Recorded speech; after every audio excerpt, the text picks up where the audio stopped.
अरे अंकल, अभी आपका लड़का मिला नहीं क्या? नहीं, अभी नहीं मिला भैया। अभी नहीं मिला? नहीं मिला। तो कितने टाइम से ढूंढ रहे हो? 6 महीने से ढूंढ रहा हूँ बराबर। 6 महीने से? जी।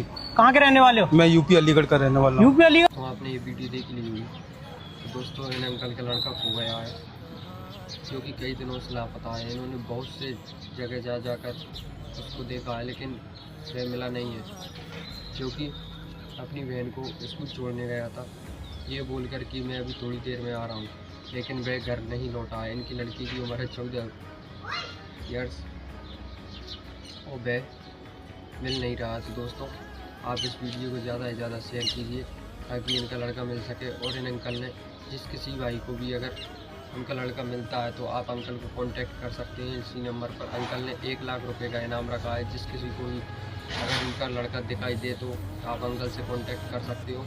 आप ज़्यादा से ज़्यादा इस वीडियो को शेयर करो ताकि इनका लड़का मिल सके। धन्यवाद।